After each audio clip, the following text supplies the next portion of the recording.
Capítulo 5, João capítulo 3, versículos 1 até o 18. O amor de Deus manifestado em Cristo.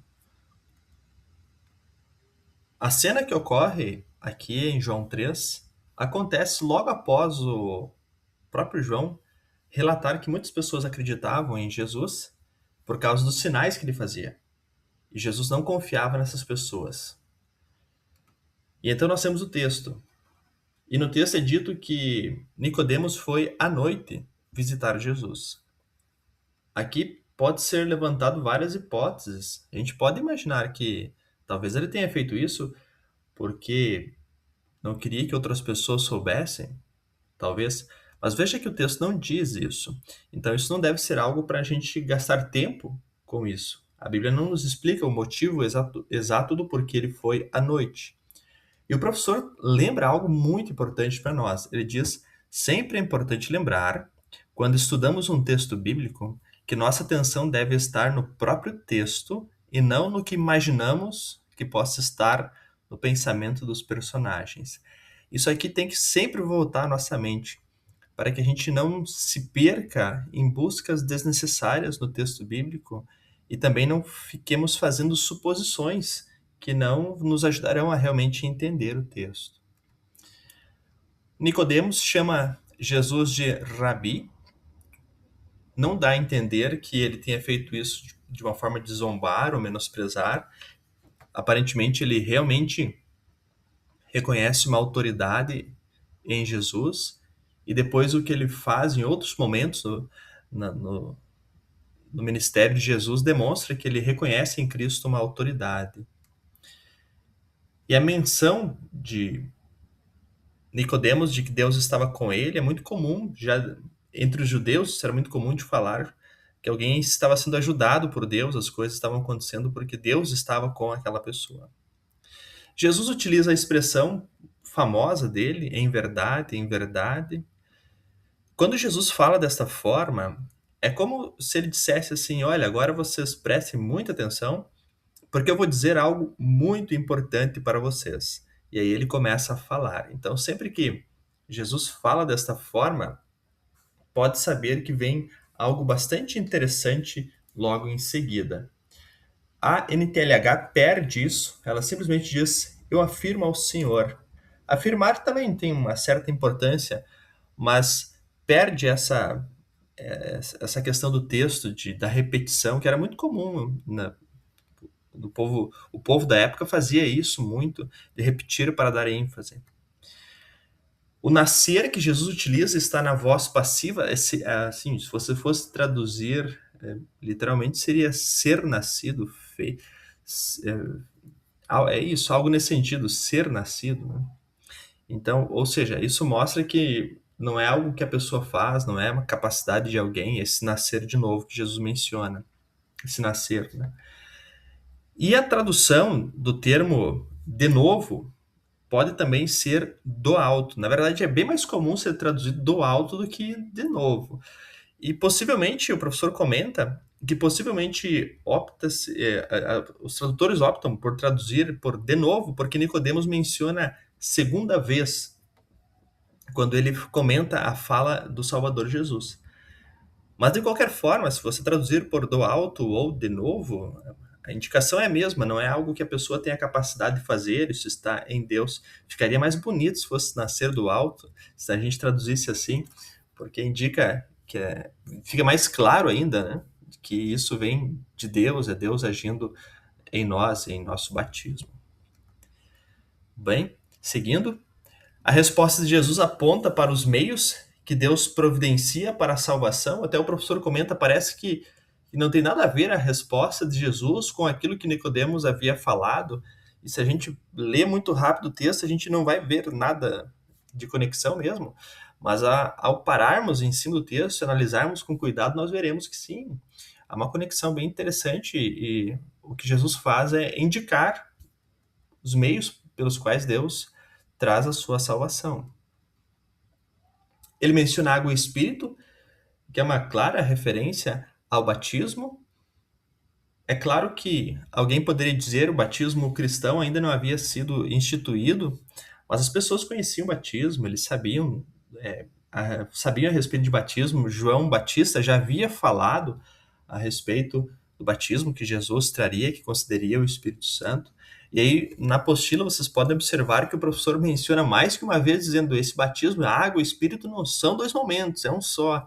Para deixar bastante claro isso, não gerar dúvidas de que é o batismo cristão, né, que nós estamos falando, não é aquela ideia que as pessoas têm que há um batismo de água e um batismo do Espírito Santo. Não, é um batismo só, né? Há um só batismo. E no versículo 6, nas traduções está Espírito com letra maiúscula e Espírito com letra minúscula. Ele diz assim: o que é nascido da carne é carne, e o que é nascido do Espírito, com letra maiúscula, é Espírito. Isso ele fala desta forma para falar sobre a nova natureza do ser humano nesse novo nascimento. Seguindo.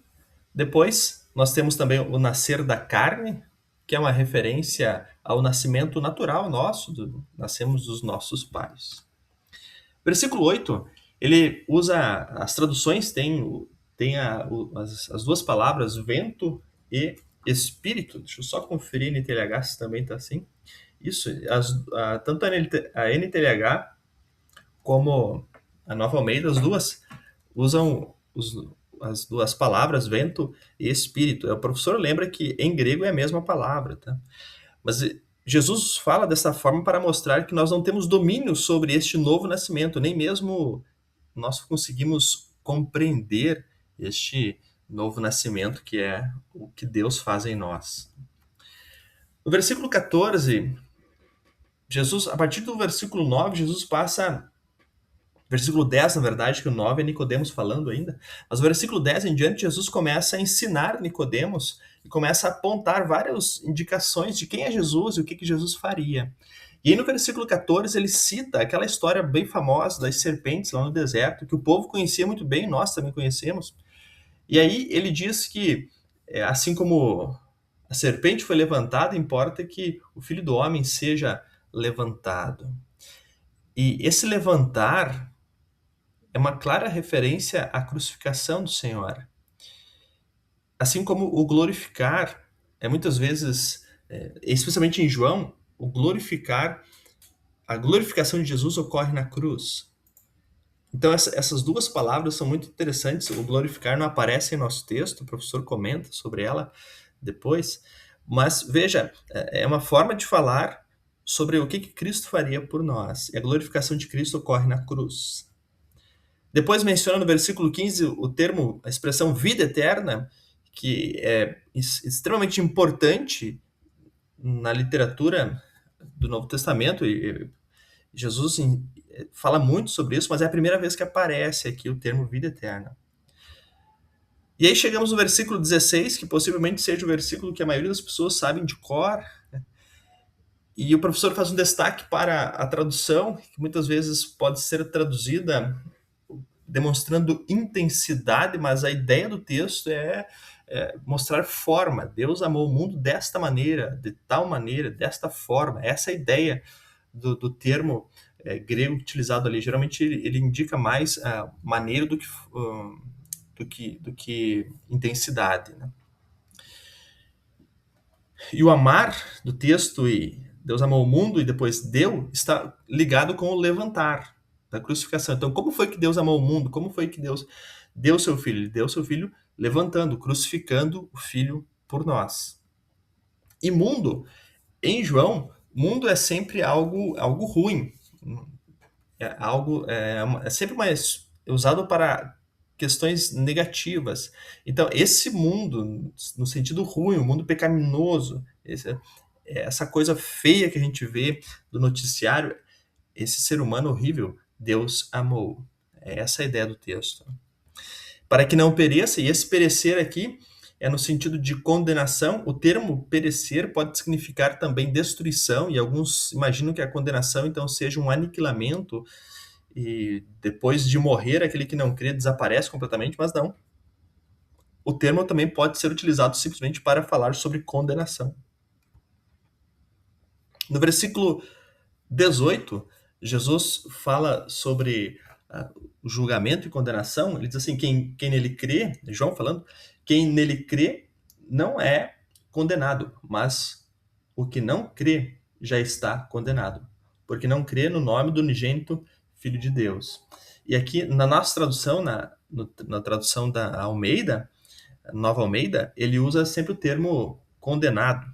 E em grego, o termo que está ali pode ser usado tanto para condenação como para julgamento. É por isso que é muito mal compreendido, às vezes, quando as pessoas falam que nós não podemos julgar, né?